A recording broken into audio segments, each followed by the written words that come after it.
Decía que en la clase que está presentada ahí, Breve Historia de la Histeria, hay 3 textos recomendados. Uno de ellos está en biblioteca, que es el texto que les había señalado en la clase pasada, que se llama Histoveria, que es de mi autoría, y está en un libro que se llama Psicoanalíticas. Eso está... Nada. A ver, no estoy sin micrófono. Casi siempre cuando andas sin micrófono es como con una vueltita de cable agarrado de la base. A ver. Hola. Bien. Vamos a ver que funciona la vueltita de compañero.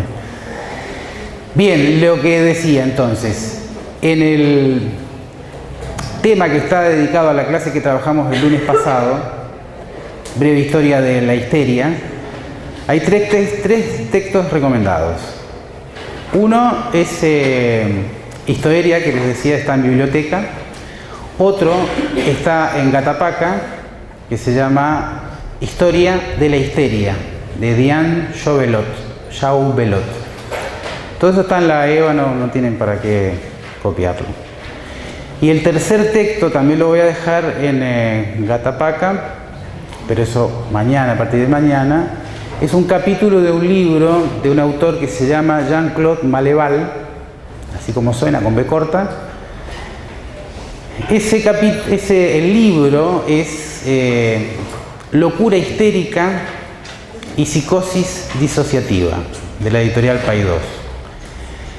Y el capítulo que les propongo para los que quieran profundizar sobre este tema hace una reseña de la historia de la histeria en el siglo XX.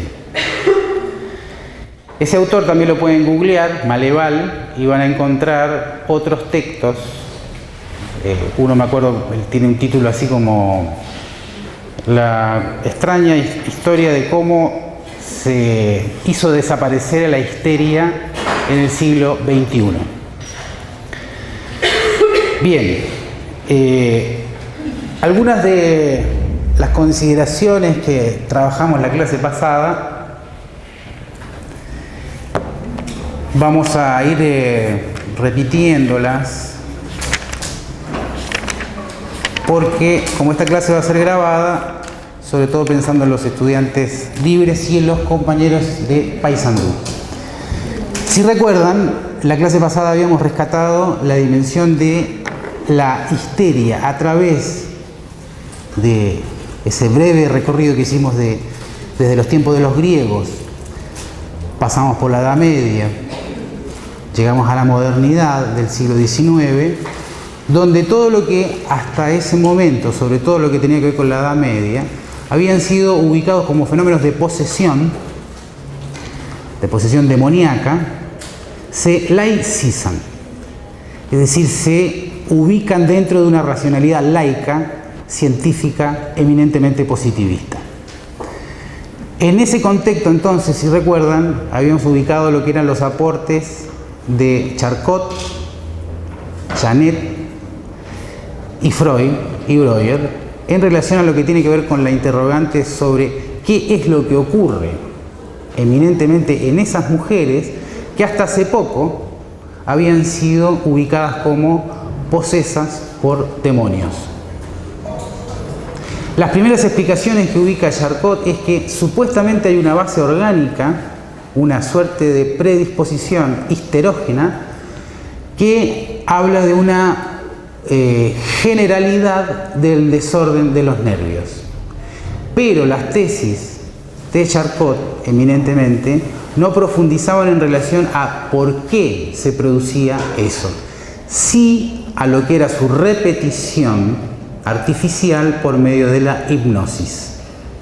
En función de eso, este texto que vamos a empezar a trabajar hoy, que es Estudios sobre la histeria, avanza un poco más en relación a lo que tiene que ver con la racionalidad o la comprensión o el intento de comprensión de esa rara enfermedad que quizás aventuro una conclusión de la tesis que vengo desarrollando. Hoy ya en el siglo XXI pasa a ser una suerte de terreno común de la subjetividad contemporánea. ¿Cuál?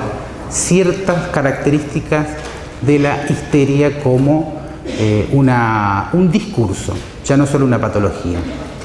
¿Está?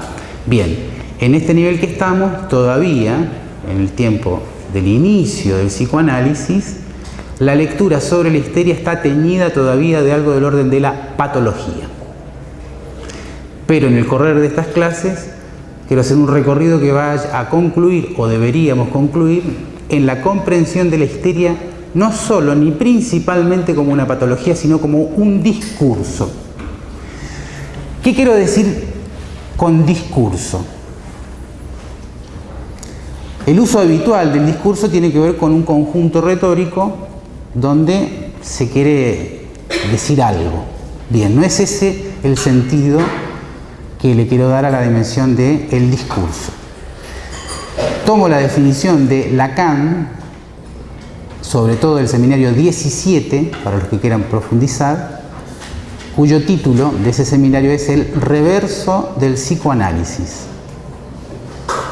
Allí, Lacan, que es un eminente psicoanalista que ha desarrollado el psicoanálisis en la contemporaneidad, si bien él ya murió en el año 1980, plantea la noción de discurso como una pieza clave del lenguaje.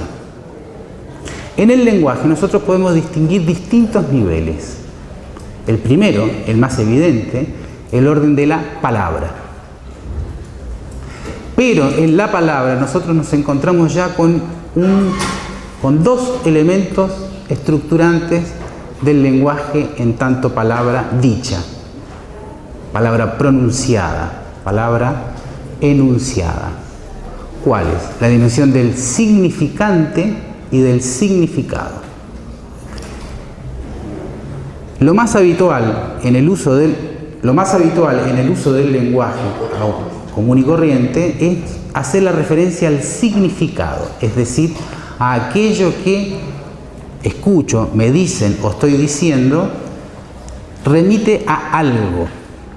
Ese es el sentido más coloquial, más común. Pero lo que toma Lacan de la lingüística, sobre todo de Fernand de Saussure, es el orden de la otra parte del lenguaje, es decir, la enunciación fonemática a un nivel desligado del significado.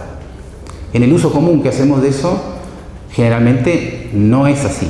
Generalmente estamos pensando en qué quiere decir o qué quiero decir. Pues bien, en la composición del lenguaje hablado, no siempre decimos lo que queremos decir. Por ejemplo, en la dimensión del chiste, cuando usamos el doble sentido, una palabra no solamente significa una cosa. En el uso clínico, y sobre todo en este caso, si bien lo vamos a desarrollar con más detalle en la próxima clase, porque se trata de palabras en alemán, también vamos a encontrarnos con el uso del significante en una dimensión desligada a un solo significado. Más bien, la idea que les quiero transmitir es que las palabras son algo así como valijas, que cuando uno las abre encuentra de todo: ropa, cepillo de dientes, pasta de dientes, en fin, todo lo que usa un viajero. Por lo tanto, si nosotros tomamos la dimensión del significante en su fonemática, no solamente nos remite a un significado. Un ejemplo clínico, no de mi clínica, un ejemplo simple. Hace un tiempo había un paciente hablando de su posición en relación al matrimonio. ¿Está? Venía hablando sin preocuparse de lo que decía, como ya estando en un análisis no están en los primeros momentos donde, bueno, se puede sentir juzgado, criticado, en fin, todas esas cosas que son del orden de las barreras iniciales para un tratamiento. No, yo estaba hablando, vamos a decir, intranquilamente sereno, por decirlo así. Bien, entonces dice, el matrimonio es lo correcto. ¿Se entiende, no? habla de una referencia más o menos habitual donde superyoicamente tendemos a decir que los que se casan hacen algo correcto. ¿De acuerdo? Pero bien, si uno lo lee sin la pausa, sino que más bien lo lee en relación a lo que escucha, en relación a lo que dice el sujeto. Y se lo repito, el matrimonio es lo correcto. Es un loco recto. Hacer esa lectura allí, que parece del orden del chiste, abrió la posibilidad a ese sujeto que empezara en cierta manera a sincerarse consigo mismo en relación a esa posición tan superyoica a la cual, por supuesto, no se adscribía por sus actos. Es decir, uno de sus problemas era la dimensión del matrimonio en lo que tendría que ser en sus obligaciones una consecuencia de una relación de pareja. Pero justamente allí estaba uno de sus conflictos. No fue azar, yo lo venía escuchando. Y lo que aparece allí como una lectura de una significación distinta de la habitual hace de una emergencia del inconsciente. Por lo tanto, lo reprimido se destapa y empieza por otro surco.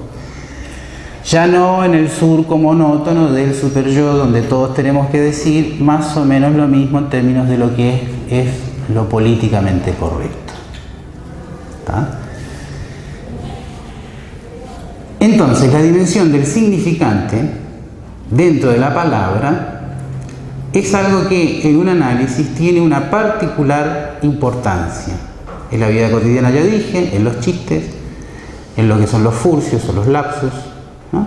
Pero en análisis, además de lo que son los lapsus, lo que tiene que ver con la composición de las palabras nos van a mandar, nos van a enviar a otros lugares que si nosotros lo leemos solo y exclusivamente desde el punto de vista del significado socialmente aceptable.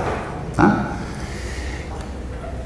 Entonces, decíamos, palabra en el lenguaje, todo en el corpus del lenguaje. Palabra, significado, significante. Y este otro elemento que incluimos, discurso.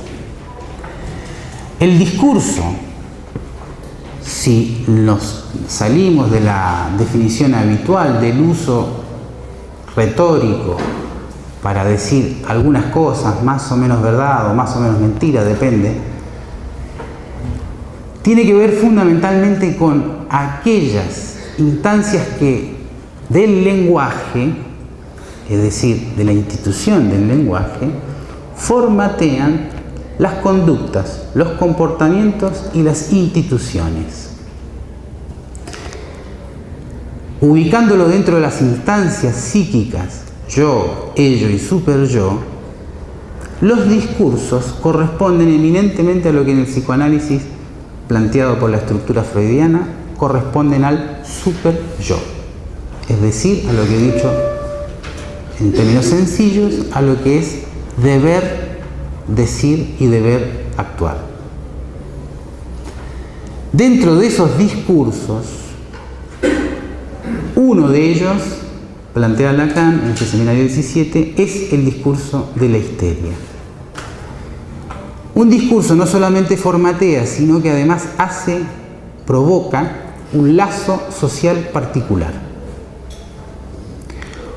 Un discurso distinto al de la histeria, quizás opuesto al de la histeria, es lo que Lacan llama el discurso del amo, si quieren, para acercarse a la conceptualización de eso, el discurso del poder, si se quiere. Pero el discurso del amo en psicoanálisis no lo referimos solamente a los que mandan, sino a aquellos discursos que son estructurantes y fundantes de una subjetividad. En cambio, el discurso de la histeria va a poner otros componentes en el eje central de hacer un tipo de lazo, de vínculo social con el otro. Mantengamos allí el punto. ¿Cuáles serán esas características? O dicho de otra manera, ¿por qué Lacan, sería la pregunta, de algo que ha sido estigmatizado durante una cantidad importante de años, por lo menos 3000 años, ¿Por qué de algo que aparece como un rasgo incluso descrito por la medicina antigua como un rasgo clara y específicamente femenino, hace de eso ya no el estigma de una enfermedad, sino un lazo social? ¿Por qué? Hoy no voy a responder, pero la idea es asentar esa pregunta.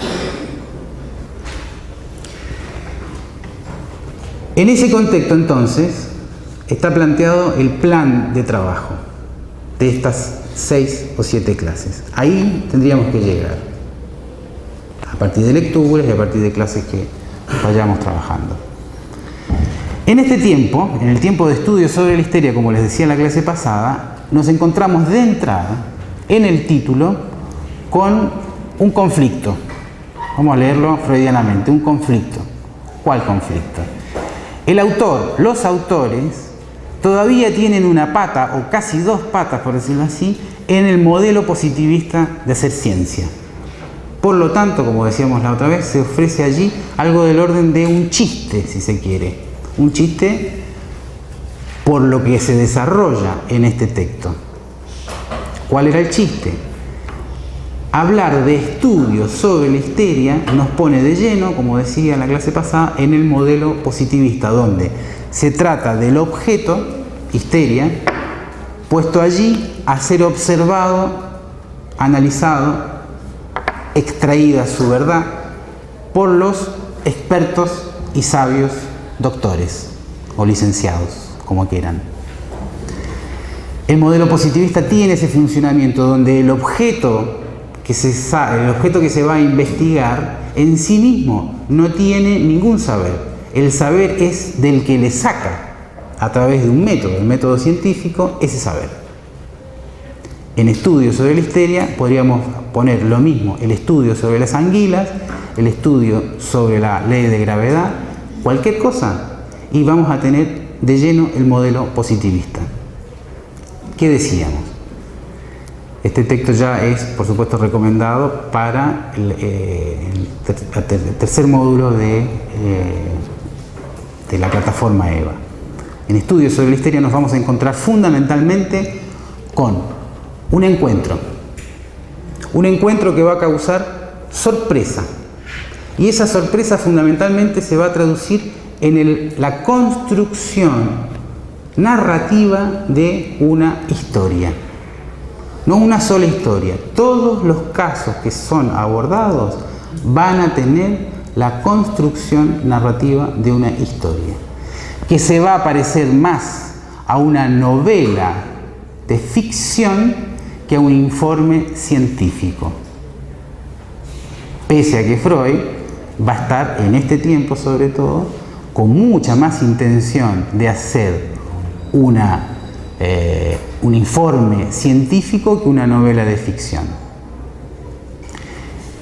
De hecho, unos años después, en 1905, cuando en las comunicaciones iniciales del caso Dora, texto que vamos a trabajar también en esta clase, se lamenta, en parte, de que las conclusiones que se extraen de la clínica analítica para algunos sean leídos solamente como novelitas rosa o como novelitas de ficción, y que no se pueda reconocer en ellos justamente la especificidad del abordaje a un tipo de enfermedad que tiene una particular naturaleza. ¿Cuál es esa? Se trata de enfermedades que hablan.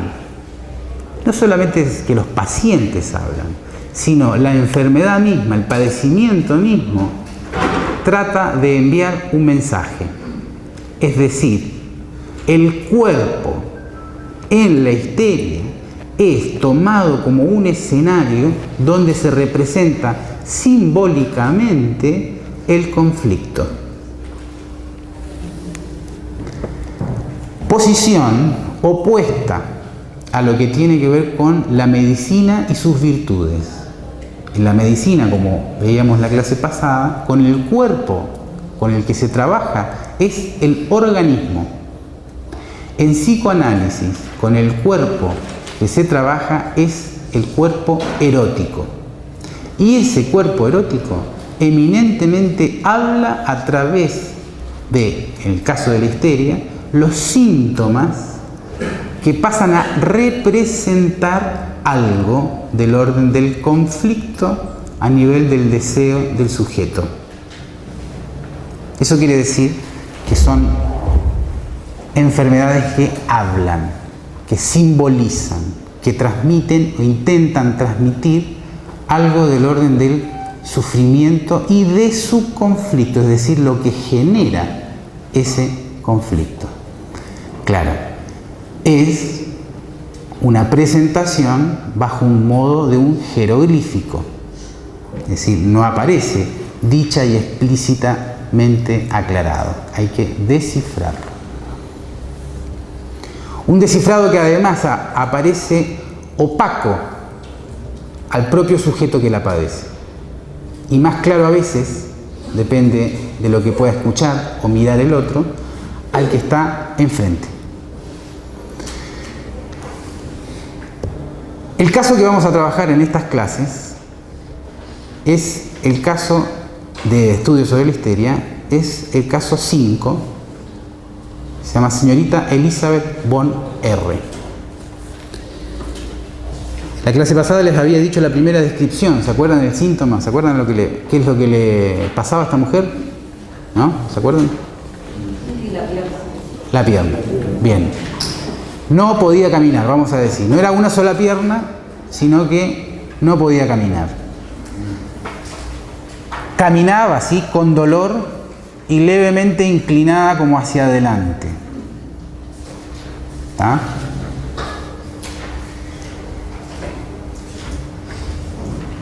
Esta mujer de 24 años es la hija menor de 3 hermanas.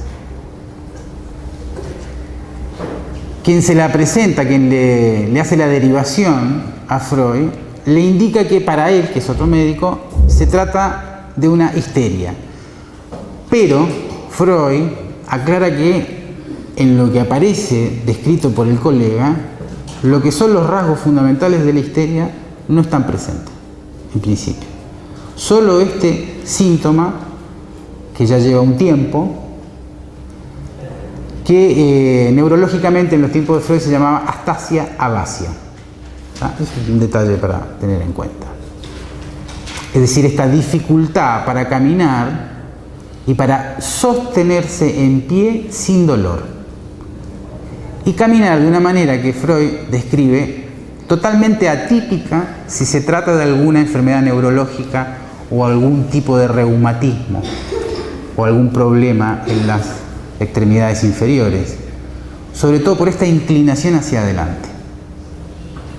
Y porque cuando ella reposa, cuando se sienta o se acuesta, el dolor pasa. Es decir, esa intermitencia extraña. Este colega que le presenta le plantea también una situación que viene siendo bastante compleja en la familia de Elizabeth. Hace 2 años, antes del inicio del tratamiento, muere el padre. Padre que era muy apreciado por su familia, y con la muerte del padre en ese tiempo se produce otro problema, que es una suerte de indefensión de la familia sobre todo lo que tiene que ver con los vínculos sociales. La familia queda entonces la madre y sus 3 hijas, todas en ese momento solteras. ¿Tá? O sea, en ese momento se genera también un vacío social y un vacío de la ausencia de un hombre en la familia. Antes, desde que Elizabeth era chica, la madre había sido, según el historial familiar, una enferma de los nervios y con problemas en la vista. ¿Qué ocurre? Después de después de la muerte del padre, al año más o menos, de la muerte del padre, estas enfermedades oculares de la vista de la madre se recrudecen y queda prácticamente ciega. Es intervenida quirúrgicamente, la intervención quirúrgica es exitosa y se recupera. Poco tiempo después de recuperarse, la hermana del medio, acuérdense, eran 3 hermanas, Elizabeth era la menor, la hermana del medio, que se había casado, la hermana mayor también se había casado, la hermana del medio muere en su segundo parto.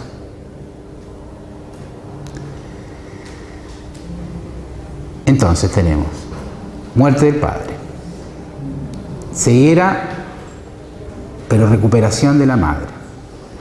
Inmediatamente después, muerte de la hermana. Entre medio, la hermana mayor que se había casado es llevada a vivir a otro pueblo, a otra ciudad, por el marido, con lo cual pierden a esa hermana. Así lo vive ella. Y luego de esa pérdida social, con un distanciamiento afectivo de por medio, porque el cuñado era muy estricto y muy duro, y un profesional exitoso, por lo tanto, donde él tenía que trabajar era donde tenía que estar su esposa, bastante lejos de la madre y de las hermanas. En cambio, el segundo matrimonio, la segunda hermana, estaba casada con un tipo que era bueno, no tan exitoso, y vivía con ellas. Pero sobre esa hermana cae la muerte. ¿Qué tiene que ver esto? Primero, cuando había enfermedad, quien tenía que cuidar, quien se había autoimpuesto la tarea de cuidar a los enfermos de la familia era Elizabeth. Los 2 años que había durado la enfermedad del padre, 2 años antes de la muerte, había sido una enfermedad larga, una cardiopatía complicada que lo hacía estar tirado en la cama. La que había sido la fiel enfermera de ese padre había sido Elizabeth. Luego, ya muerto el padre, quien había cuidado a la madre en sus curas de oscuridad y todo el largo proceso de postoperatorio fue Elizabeth. Es decir, ella se arrojaba la misión de cuidar no solo a los enfermos, sino que luego de muerto el padre, se había autoimpuesto la tarea de recuperar la felicidad familiar perdida. Ella era como algo así como el custodio, obligada por sí misma, a generar nuevamente algo que fuera sustituto del padre. Este padre, a su vez, al cual ella se había acercado de muy chica, tomando en cuenta que en ese tiempo la madre era muy enferma, pasaba enferma, a quien se había acercado y con el cual había hecho un vínculo muy estrecho era con el padre. Es más, el padre decía de ella que era el hijo varón que no había tenido. Reconocía sus dotes, sus virtudes, de que era muy inteligente, de que era muy capaz, pero era muy impertinente y tenía una complicación que puede a veces ser virtud o a veces puede ser defecto, que cuando se trataba de emitir juicios sobre el otro, lo mataba con la verdad. Era muy violenta, es decir, practicaba lo que podríamos llamar hoy una suerte de sincericidio a mansalva, es decir, esa frontera que hay entre ser sincero y ser cruel con el otro. Bueno, ella era por su padre enunciada como una persona cruel, para decir la verdad. No se quedaba con ninguna adentro. Es esa posición que tiene que ver, yo digo todo lo que pienso. Bien, si decís todo lo que piensa, le decía el padre, podemos imaginar ese diálogo, vas a tener que aceptar que te digan lo que ni te imaginás que pensás que te van a decir, es decir, te va a venir la respuesta. La preocupación de este padre es que justamente este carácter tan irascible, sobre todo para ubicar la falla del otro, esa era la característica de Elizabeth, y para zamparle esa verdad, le complicaba sus chances para conseguir marido. Decía, esta chica no está como para el matrimonio. Afirmación que ella compartía. En los tiempos del tratamiento, y ella dice que desde hace mucho, había reconocido que su ser mujer no era para el matrimonio. Y estaba en una querella mental y a veces verbal, sostenida con su familia y con los que conocía, en contra del matrimonio, puesto que consideraba que las pérdidas a la libertad de ella como mujer, y en general a todas las mujeres, hacían de él esa institución una esclavitud. Era, retóricamente, en su discurso, enemiga del matrimonio. Estaba en conflicto con el matrimonio. Y decía que justamente sus planes, de no ser por la mala suerte, tendrían que haber sido otros. Cuando Freud la ve por primera vez, destaca una característica que es interesante, además de estas que dijimos, que es todo este destino trágico. Acordamos, ¿no?, que es un destino trágico, todas las muertes, ¿no? Ella la llevaba con una belle indifférence, usa la palabra de Charcot. Charcot decía justamente, uno de los rasgos sorprendentes de las histéricas de ese tiempo, habría que ver si eso continúa o no, es que esta serie de desgracias que le habían acontecido la llevaba como si fuese algo liviano. Y había resignado todos sus proyectos, que fundamentalmente eran estudiar música, ser una mujer independiente, ¿no?, sostener a la familia emocionalmente, y por qué no en otro nivel también, ser como el padre. Todos esos proyectos habían perdido. ¿Y en qué estaba ocupada en el momento del tratamiento? Solo en dos cosas: en cuidar a la madre y en cuidar su enfermedad. En cuidar a la madre y en cuidar su dolor, su imposibilidad de caminar y sostenerse en pie.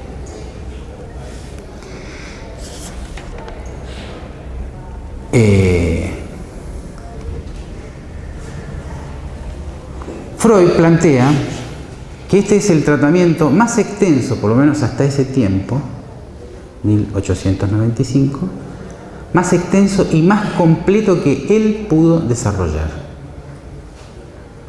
Y se encuentra justamente ante un sujeto que le parece a él su primera intuición, que adelanto, después confirma como errada. Se trata de alguien que simplemente tiene un secreto. No se trata de que esa persona, Elizabeth, tenga algo del orden de un cuerpo extraño, así le llama él, a lo que luego va a denominar como el inconsciente. No se trata de que haya un cuerpo extraño, desconocido para él, que esté actuando y marcando los síntomas. No, se trata en principio de que ahí hay una máscara, de que hay un secreto que posiblemente su carácter inmoral, quizás un poquito chancho, no sea fácil compartirlo, no sea fácil decirlo. Esa es la primera intuición. Hay, como dice, una máscara que presentifica un sentido oculto. Vale aclarar acá que en este tiempo, que podríamos llamar preanalítico del punto de vista del descubrimiento del inconsciente, acá se va a gestar algo del descubrimiento del inconsciente, pero también preanalítico en el sentido de la técnica o de cómo trabajamos hoy en análisis está en la prehistoria. No trabajamos así ahora. ¿Por qué? Freud acá todavía sigue usando la hipnosis. Cuando la hipnosis no funciona, por distintas razones, usa la imposición de manos en relación a interrogar sobre un tema. ¿Qué es lo que le preocupa a Freud en este tiempo? Todavía tiene una herencia fuerte positivista, una herencia médica fuerte. Le preocupa descubrir las determinaciones, que ya tiene una sospecha de cuáles son, las determinaciones de los síntomas. Y levantando y aclarando, esclareciendo esas determinaciones, encuentra que los síntomas se levantan. Las determinaciones, ¿cuál es la sospecha que ya lo viene trayendo desde un tiempo? Hacen alusión a que hay un conflicto a nivel de los afectos que no pueden ser liberados, abraccionados, dicen. Esa es la idea inicial. Esta noción de conflicto va a ser permanente hasta el día de hoy en el psicoanálisis. No así lo anterior. ¿Qué es lo anterior? Un trabajo síntoma a síntoma, esclareciéndolo hasta ubicar cuáles son los momentos de la historia del sujeto que los determinaron. Freud, cuando trabajaba así, además justamente extraía de ese material el saber suficiente para ordenar directamente, decir, a usted lo que le pasa es esto, y usted lo que tiene que hacer es esto. Bueno, ni la vía del esclarecimiento de los síntomas uno a uno es como se trabaja hoy en análisis, ni el mismo Freud, luego de un tiempo, siguió trabajando así, y menos bajo la premisa de que ese esclarecimiento nos va a dar algo así como la orden exacta de lo que el sujeto tiene que hacer, bajo el enunciado de que ese es su deseo inconsciente, por lo tanto usted tiene que realizarlo. ¿Se entiende la diferencia? Hoy día, en un análisis es lo opuesto a esa forma que tenía Freud en ese sentido, en ese tiempo de trabajar. ¿Lo opuesto en qué sentido? Primero, los síntomas importan, pero justamente importa sobre todo que el sujeto pueda desarrollar su historia. Y los síntomas van a ir ligados a eso. El síntoma, fundamentalmente, dentro de las concepciones analíticas contemporáneas, es el narcisismo del sujeto. Por lo tanto, el síntoma es una función del sujeto. Arrancarla es como querer sacar un tumor a machetazos y lo que vas a conseguir es que se muera la persona. ¿Está? Eso está adherido. Es más, Freud en el transcurso de su trabajo clínico y en los escritos que compartió con nosotros, plantea otra cosa además. El síntoma es como la relación sexual del neurótico. Bueno, si uno se lo arranca, ¿con qué queda? En este tiempo Freud trabajaba más como un cirujano, intentando ubicar el síntoma como ese cuerpo extraño y arrancarlo. Alguna eficacia tenía, cierto, pero más que la eficacia, lo que nos legó es una enseñanza en relación a cómo hay algunas dimensiones del funcionamiento psíquico que, por supuesto, sin duda, se pueden trabajar de otra manera. Pero la escisión, la división entre consciente e inconsciente y otras cosas más, sí quedó asentado en estas experiencias primitivas, si se quiere, preanalíticas. Acá nos vamos a encontrar, como nos encontramos con también en parte en Dora todavía, o como en los otros historiales que hay en este estudio sobre la histeria, momentos donde ustedes van a ver a Freud trabajando casi como un conductista, diciendo, usted tiene que hacer esto. No igual, porque antes se desplegó una historia, y ahí ya cambiaron los métodos. Decía entonces, esta paciente, por este mismo rasgo de carácter que había sido denunciado por el padre, era bastante rebelde, por supuesto, a una hipnosis. No, hipnosis, nada. Le despliega toda la historia de desgracias, esta que les reseñé recién, y le dice, bueno, ya le conté todo. ¿Y qué pasó? No pasó nada. No me curé. Me descargué, como ese prejuicio que se puede tener en un análisis, es uno va y descarga sus quejas y dice, sí, algo de eso puede ser, pero no es lo fundamental. Bueno, esta persona le contó a un especialista, a un extraño, toda su historia. Por lo menos la historia de sus desgracias más recientes. ¿Está mejor? No, no está mejor. Sí, igual. No hubo ningún cambio. Entonces, ¿qué hace? Ahí empieza justamente esta dificultad. Ahí es donde Freud plantea, bueno,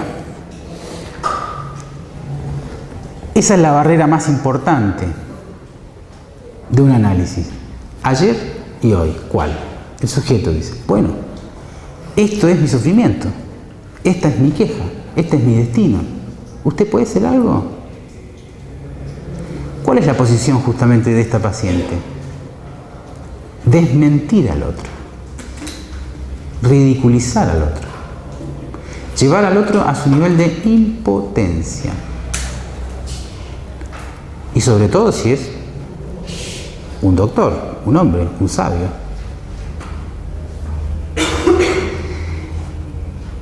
Es, por un lado, demandarle un saber que la cure, pero por otro lado, rechazar ese saber que se demanda. Funciona algo así como, lo dice Lacan en una de sus frases para definir la posición histérica, es algo así como, te demando que no me des eso que te pido porque no es eso. Casi un trabalengua, ¿no? Te demando que no me des eso que te pido porque no es eso. Entonces, ¿qué nos pone esto?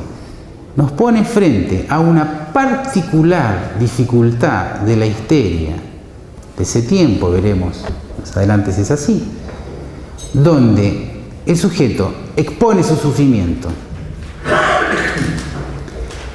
puede ubicar al otro como el que es demandado y sorprendido por ese sufrimiento, pero no puede hacer nada con eso. ¿Qué mantiene en pie? Esto es clave. Mantiene en pie y cuida demasiado la insatisfacción. Ese es el punto central. Reténganlo. Y ese es el punto central de lo que también vamos a llamar como el discurso de la histeria. La insatisfacción aparece como un valor, como un goce corporal, erótico, de relación al otro también, a cuidar. Por lo tanto,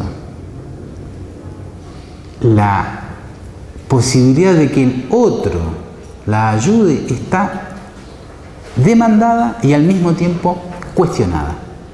Es, sí, ayúdame, pero sé que no vas a poder. Ese es el punto de conflicto. Eso es lo que dice el histeriqueo. A nivel, sí, el histeriqueo se dice habitualmente en relación a el vínculo más de pareja, ¿no? Sí, sí.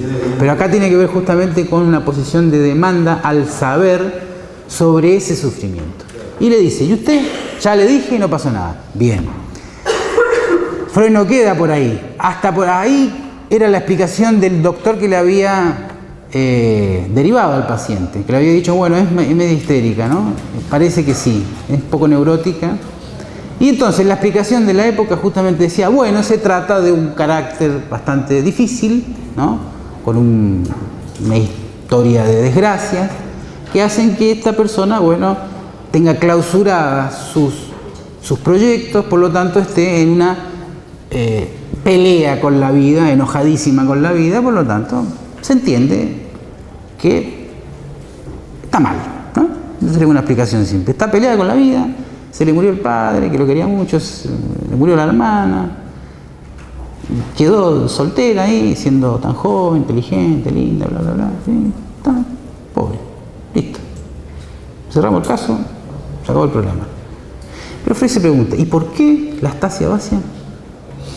¿Y por qué? También, eso lo podemos compartir, es un criterio general, no nos suma mucho, no nos sirve para ayudarla, para nada. Entonces Freud se pregunta, ¿y por qué no puede caminar? ¿Por qué ese raro síntoma, casi un monosintomático, pareciera, no es tan monosintomático, porque vimos la cantidad de otras cosas en el carácter que también dan algunos problemitas, ¿no? Pero bien, ¿por qué ese dolor de las piernas? ¿Por qué esa dificultad de caminar? ¿Por qué esa dificultad de sostenerse en pie? Ahí hay otra cosa. No alcanza con esa explicación general del destino trágico y la no realización de sus proyectos. Bueno, entonces continúa. No queda con esa primera, dame eso que te pido, pero no es eso. Con ese te demando, pero te rechazo. Sigue adelante, insiste. Se encuentra con una sorpresa interesante, justamente la sensibilidad de las piernas, de los muslos, son sensibles al toque y al pellizco. Y casi insensible a una aguja, a un pinchazo. Pero es más, cuando toca los muslos, derecho o izquierdo, cuando exclama dolor, parece que fuese del orden del placer y se echa para atrás. Y todo no muy escandaloso, pero tampoco insensiblemente reconocible. Le confiere entonces a esas zonas de los muslos, de las piernas, un carácter que Freud llama histerógeno. Lo toma de Charcot, es decir, son zonas corporales que están erotizadas. El asunto es, ¿por qué? Insiste entonces Freud en ese tiempo con lo que es la imposición de manos. Como ya les decía, era una chica bastante porfiada, es decir, una vez, dos veces, no pasaba nada. Tercera vez, le decía, se me ocurrió tal cosa. ¿Y por qué no me lo dijo al principio? Porque pensé que no era importante. Hacía trampa, si se quiere, ¿no? Estaba ahí siempre. A él le llamaba la atención de que hacía la imposición de manos, le ponía la mano en la cabeza. Bueno, ahora tiene que decir todo lo que se le ocurra cuando sobre su dolor de pierna, porque era así, dirigía hacia ahí, ¿no? En este momento que yo le pongo la mano en la cabeza. Así trabajaba en ese tiempo. Y él reconocía que el sujeto se quedaba pensando.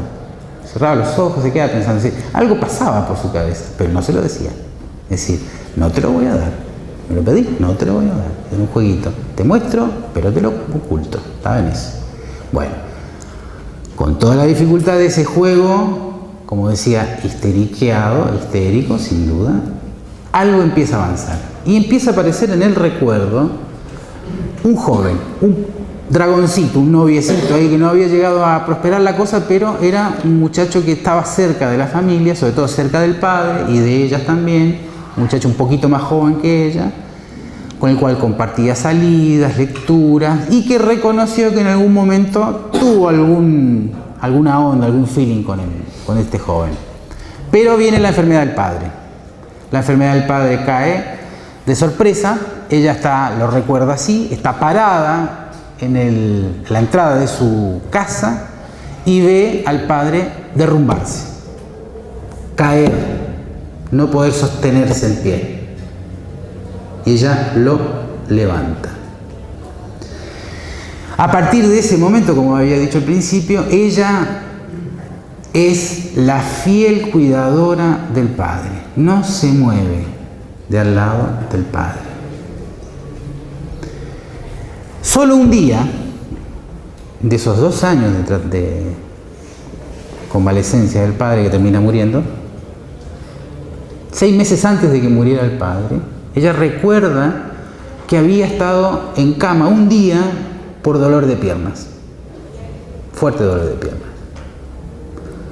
Freud ahí especula, suponiendo de que ahí había habido alguna suerte afección muscular, posiblemente una artrosis, algo más bien agudo, y sobre eso manejaba en ese tiempo lo que él llama una hipótesis de la enfermedad mixta, es decir, sobre esa enfermedad orgánica se apuntala la neurosis. ¿Qué hace allí la neurosis?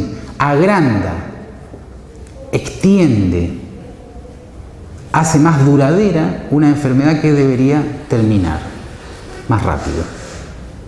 Es como decir, bueno, un resfrío que se hace crónico, ahí se instaló la neurosis. ¿Está? En este caso, un dolor de piernas que fue puntual se tiende a ser más o menos crónico en forma intermitente. Fíjense que esto es 6 meses antes que muera el padre. 1 año y medio, es decir, ya 1 año muerto el padre, de esa primera situación aparece el dolor de piernas tal y cual como ya lo conoce Freud, 2 años y medio después de haber aparecido por primera vez. ¿Me van siguiendo? ¿Sí? Bien. Entonces, en ese primer momento que ella recuerda de cuando tuvo que hacer cama un día, no le dio más su moral, su fuerte composición moral, se levantó y siguió atendiendo al padre. ¿Está? Bien. Recuerda que pocos días antes de esa situación, ella había sido empujada por su familia y sobre todo por el padre a que saliera una noche a una reunión social donde, bueno, ella habitualmente iba antes de la enfermedad. Bueno, la única salida que ella decía, no voy, sale, y sale con este muchacho. Con este muchacho, incluso él la convence que se quede un rato más, porque después él la va a acompañar a su casa, que se quede hasta más tarde. Bueno, acepta, se queda hasta más tarde. A Freud le dice justamente que llegó, si estuviese en otra circunstancia, enamorada. Pero ¿con qué se encuentra? ¿Con qué pastelito se encuentra en la casa? El padre había recrudecido en su enfermedad mientras ella no estaba. Desgracia. Y ahí se juró que nunca más iba a dejar al padre. Ahí está el conflicto, dice Freud. Ahí está el conflicto. Una muchacha de 22 años que no puede aceptar su deseo femenino, su deseo de mujer, de un hombre, porque entre medio tiene la tarea autoimpuesta, superyoica podríamos decir, tremendamente hipermoral, de tener que cuidar al padre enfermo. Esa es su misión. A eso está sometida. No se lo obligó nadie. Su amor al padre. Pero ese amor tremendo con el padre enfermo, al cual ella tiene que curar y reparar, se choca, hace colisión con otro deseo. ¿Cuál? Ya no de hija, sino de mujer. ¿Para dónde se resuelve el conflicto? No para el lado de mujer, no, para el lado de hija, que sostiene al padre y se culpa por haberse salido del guión, del libreto. Luego de eso, en cascada viene otro recuerdo. Todos los días ella le cambiaba el vendaje al padre poniendo el pie del padre sobre su muslo derecho. Ahí está la otra determinación orgánica allí puesta como la presión de todos los días del pie del padre en su muslo. Eso, dice Freud, bueno, es la causa que puede generar un dolor, ¿no? Como cuando uno hace un ejercicio más o menos mal, le termina doliendo, pero eso no alcanza para la explicación de que allí se forme una neurosis de andar rengueando todo el tiempo, ¿no? Bueno, en este caso está esa presión que generó cierta lesión normal, pero cierto dolor. Sobre ese dolor se instala el conflicto. Y el conflicto le viene a decir allí del orden de un castigo. Un castigo. Vos debes padecer por tu deseo erótico. ¿Termina ahí la cosa? No, sigue. Este es como el primer periodo del tratamiento. En el segundo periodo del tratamiento, empiezan a aparecer otros esclarecimientos, fundamentalmente ligados a la relación de Elizabeth con sus hermanas y más específicamente con un cuñado. El segundo momento de la enfermedad, el primero fue 6 meses antes de la muerte del padre, pasó, casi no quedó, mucho dolor, poquito, pero un año después de muerto el padre, poco tiempo después de que se había recuperado la madre de la operación en la vista, poco tiempo después de que la hermana mayor se había ido con su esposo y los había abandonado, aparece justamente la enfermedad de sus dificultades para sostenerse en pie y caminar, más o menos como la conoce Freud. ¿Y cómo ocurre?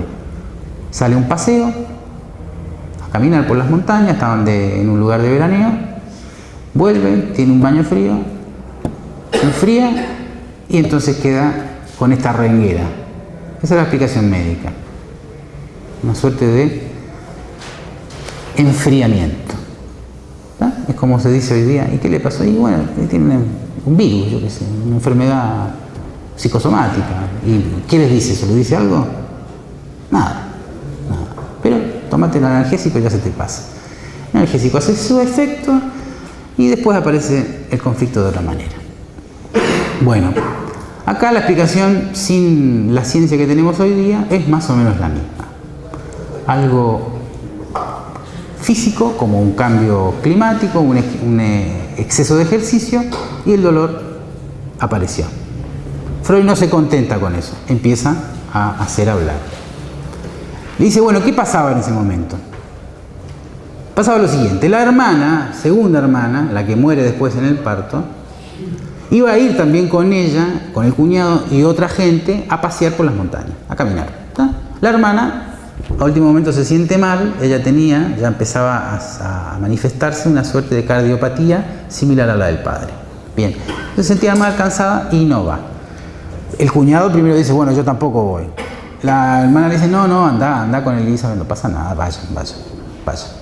Van. Ella dice que cuando están de paseo, con el cual pasó muy bien, sobre todo con su cuñado, ella se sienta en una roca y le viene un mal pensamiento, un pesar, que es del orden de la envidia. ¿De quién? De su hermana. Dice, ¿por qué yo no puedo tener un matrimonio así feliz como mi hermana?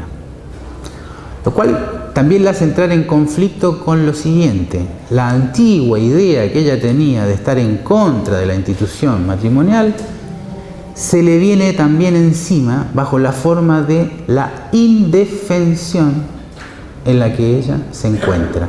O lo digo más claramente, el sentimiento de invalidez en la cual ella se encuentra embargada. Esa invalidez la hace sentir un gran pesar por ella estar sola y también un anhelo, una envidia de poder conseguir un hombre como su cuñado. Con ese pensamiento se queda absorta y cuando se levanta el dolor aparece y la acompaña hasta bastante tiempo después, ya durante el tratamiento de Freud. Ese segundo momento no termina allí, sino que ya con el dolor, la hermana se va a su casa, se va del lugar de veraneo, y estando todavía ella con su madre, recibe la noticia de que estaba enferma la hermana, que después del parto estaba complicada la cosa, por el embarazo. Bueno, ella se va con su madre a la casa de la hermana, todo el tiempo con dolor, no se podía sostener en pie, y llegan ya cuando es tarde, no llegan y la hermana estaba muerta. Ella nuevamente siente que no se puede sostener en pie delante de la hermana muerta. ¿Pasó eso solamente? No, pasó otra cosa, a la cual fue más difícil llegar en un tercer periodo del tratamiento, tercer momento del tratamiento, aparece un pensamiento en ese momento, evidente para la lectura de nosotros, evidente para lo que viene pasando. Frente al lecho de muerta de su hermana, se le impone el pensamiento que está muy relacionado con el pensamiento en la montaña. ¿Cuál? Bueno, ahora el cuñado está libre, por lo tanto, ¿no?, se puede casar con él. Lo rechaza fuertemente, con la misma violencia superyoica, diríamos, con la misma hipermoral con la cual había renunciado al novio, al amigo ese especial cuando cuidaba al padre. Se acusa de las peores autoinsultos y lo rechaza absolutamente.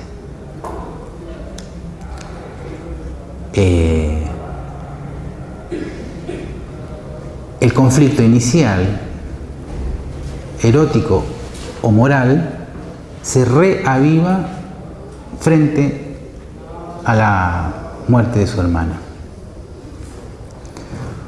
Bueno, preguntas por ahora.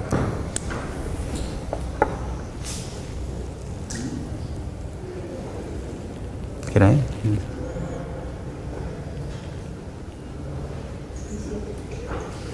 9 y 7.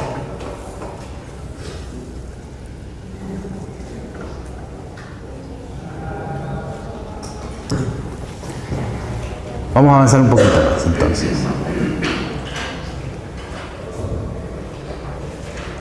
Decíamos al principio de la clase, esta enfermedad justamente ataca ese punto donde el sujeto se siente que no puede avanzar. Metafóricamente, representa su dificultad en tanto muestra en forma actuada, real, no actuada en el sentido de una actuación mentirosa, sino actuada, la presencia de un significante. ¿Cuál? No podés caminar, sos inválida, no te podés sostener en pie. Una mujer sola, en ese tiempo, no puede sostenerse en pie. Ese es el conflicto. No solo ese conflicto está también en función de, bueno, ¿qué es ser mujer? ¿Solamente se es mujer en la medida que se casa? Hoy decimos no, y sí, depende, cada uno dice lo que quiere. En ese tiempo no había tanto margen. Habría que preguntarse si hoy tenemos tanto margen, pero en principio creemos que sí, ¿no? En principio, en nuestra contemporaneidad nos suponemos más libres que estos personajes victorianos. Victorianos por la época de la reina Victoria, ¿no? Si bien estaban en Austria, suponemos que la represión sexual que padecían estas mujeres era mayor que la represión sexual que hoy día padecen los sujetos. Suponemos que es así. O por lo menos queremos creer eso. No sé si con una universalidad tan creída por nosotros, eran tan reprimidos en esa época. Lo que sí podemos decir es que había algunas mujeres que estaban sujetas a esta contrición, por un lado, hipermoral, laica, fundamentalmente laica. Acá no hay una invocación a Dios, sea católico, judío, no ese es el problema. Es cómo el propio sujeto afirma lo que es el poder de su misión moral en conflicto con su deseo erótico. Y sobre ese conflicto que viene a representar a través de su síntoma ese padecimiento. Padecimiento, vuelvo a decir, que aparece como el significante en relación a hablar en el cuerpo. Freud va a plantear este tipo de neurosis justamente nos remiten casi, como diríamos, al origen de las palabras, o al origen, diría Lacan, tomando la lingüística, al origen de la eficacia de las palabras. No el origen en el sentido de dónde y cuándo empezaron históricamente las palabras, sino a la fuente de cómo se articula el lenguaje con un organismo. Y hace de esa articulación un sujeto. Ahí se mete. Se mete justamente en el lugar que, sensibilizado por la experiencia de cura, de acompañar al padre, sobre esa sensibilización se mete el conflicto erótico, que está todavía presente cuando Freud toca. Sí. ¿Podría repetir eso que no? A ver, ¿qué? El concepto ese, cuando se mete la palabra. La palabra justamente se mete acá, claramente lo vemos en relación a lo que tiene que ver con cómo el sujeto allí en sus piernas encara, por un lado, el conflicto erótico, ¿tá? Y por otro lado, representa su invalidez como mujer que está en pelea con su deseo erótico, en conflicto con su deseo erótico. No lo puede reconocer, por lo menos hasta el momento, no lo puede reconocer conscientemente, ¿tá? No es que no se dé cuenta, es que no puede dar camino por ahí, no puede caminar por ese lado. Acuérdense lo que decía al principio, por eso les decía, ¿no? Este sujeto se había autoimpuesto la tarea de ser la que sostiene a la familia luego de muerto el padre. Hay varias escenas que se repiten, por eso se los marqué también. Cuando el padre cae, ella está parada en la entrada de la casa y lo levanta. Ella era dicha por el padre como el hijo varón que no tuvo, la más cercana, la que más quería, por eso ella lo cuidó. Luego de muerto el padre, ella se impone la tarea, imposible, después no la puede cumplir, por supuesto, de suplir la ausencia del padre y sostener a la familia. ¿Qué le cae encima? La enfermedad de la madre, luego la hermana mayor se va y por último, como si faltara poco, cartón completo, la hermana del medio se muere. Ah, y un detalle, el sobrino se lo lleva al marido, o sea, tampoco queda con ella, ya quedan solas. Todo lo contrario de su plan, todo lo contrario. Ahí es donde ella digamos nosotros, le cae la ficha, es decir, la pucha, todo lo que yo quería construir, todo lo que yo quería sostener, se cayó. Yo también me caigo. Yo también me derrumbo. ¿Para qué está ella? ¿Sí? Sí, yo te iba a preguntar cómo se sostiene esa familia. ¿En qué sentido? Económico. Bueno, no da detalles de eso, pero tampoco indica que estén en la miseria, ¿no? Por algo que... No, el sostén que ella plantea justamente, bueno, el matrimonio de la primera hermana fue exitoso, por decirlo así, el segundo más o menos, pero también, o sea, había recursos, ¿no? Por lo que se indica hay recursos, no era una familia pobre. Cuando ella se refiere a sostener a la familia, no es a trabajar como el padre, sino a ser el alma de la familia. El padre era, no sé si lo dije, un tipo muy alegre, muy inteligente, muy chispeante, era muy querido. Estamos hablando de que ese no es el problema. No es ese el problema. Tampoco estaba en la misma situación que cuando estaba el padre. Eso también te lo deja entender. No da detalles, no están en la miseria, pero tampoco están en la misma situación de holgura que cuando estaba el padre activo. Pero lo que ella se impone sobre todo es en relación a mantener a la familia unida. El padre hacía eso, ¿no? De hecho, este amigovio se aproxima a la familia por influencia del padre. O sea, el padre tenía un rol social muy activo. La descripción, que es escueta, pero es bastante contundente, nos hace entender que era un padre muy sociable. Era el vínculo con la sociedad de la familia, sobre todo. Acuérdense, la madre les había dicho del principio era muy enferma de los nervios. Y con estos problemas de la vista, desde hace tiempo, es decir, tendía a hacer lo opuesto, más bien a recluirse dentro de la familia. Entonces, esa es la tarea que ella quiere encarnar. Esa tarea es la que se derrumba. Pero no solamente un derrumbe superyoico, eso es lo interesante. No solamente se cae su proyecto de vida, sino que además desconoce y entra en conflicto con su erótica como mujer. Prima entonces, gana entonces, la hija que quiere sostener su teoría del padre, sostener su cura al padre, incluso muerto. ¿En qué forma? Bajo la forma de sustituirlo. Sí. A ver si puedo redondear.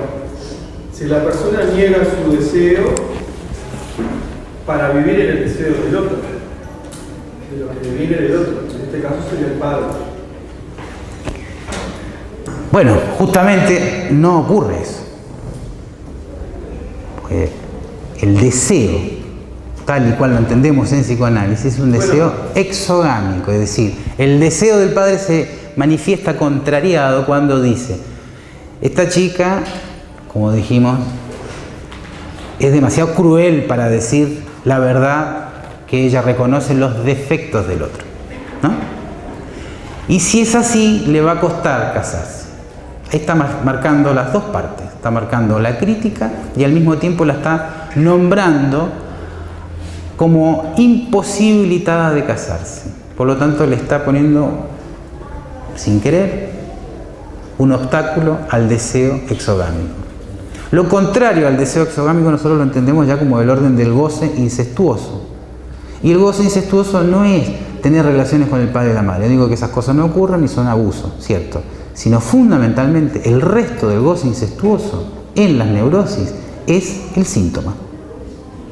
Ella, en ese dolor, en ese no caminar o caminar con dificultades, en ese no encarar, en ese sentirse inválida y actuarlo, ¿tá?, mantiene, ¿qué cosa? Su posición de hija, acompañando, siendo la compañera de la madre. Nada más. Por lo tanto, clausura su salida al deseo en términos exogámicos, que en ese caso sería más allá, desear más allá de la familia. En la familia, con la madre, siendo la que cura, la que cuida a la madre, y solo se cuida así, en ese vínculo de enfermedades y curas, el otro no entra. El otro, sea el amigo, el amigovio, lo que sea, no entra. Se encapsulan. Y eso es del orden del goce incestuoso, opuesto al deseo. El deseo justamente tiende a ser lazo más allá de lo endogámico, más allá de lo familiar. Apunta a lo exogámico. En el caso de las relaciones de parentesco, descritas acá, al matrimonio. Hoy no necesariamente le llamamos matrimonio, pero otra forma. Apunta a la conjugalidad fuera de los cónyuges de orígenes, los padres. Así sigue siendo ahora, incluso reivindicado no solo por los heterosexuales, es un derecho y es un anhelo. ¿Por qué? Porque ahí se reconoce subjetivamente el sujeto en tanto amado. Elizabeth, ¿cuál es el drama de Elizabeth? Fundamentalmente, una mujer joven que desea ser amada, pero no encuentra. No encuentra las vías, no porque no encuentre pretendientes, no porque no tenga atributos para merecerlo, sino porque ella misma, y ahí está la neurosis, se lo bloquea con su imposición moral de ser, primero y ante todo, hija que sostiene al padre, incluso el padre muerto, y sobre todo el padre muerto. Perdón. ¿También no tiene algo de el padre da como varón? ¿Perdón? ¿Lo que el padre da como hijo varón que no tuvo? Claro, por supuesto. Exactamente. Ese detalle lo marqué en el principio y tiene que ver justamente con un punto que vamos a ir despejando, pero ya que lo traes, lo despejamos ahora. Uno de los rasgos distintivos que va a ir descubriendo el psicoanálisis a lo largo del siglo es que en la histeria, sobre todo la histeria femenina, no digo que la histeria masculina no haya, vamos a entrar también en ese detalle, pero la histeria femenina, lo que acontece es una doble identificación. El sujeto es mujer, sí, está identificado con la madre, sí, en parte, pero también, y ahí es donde entra el conflicto, está identificado con el padre.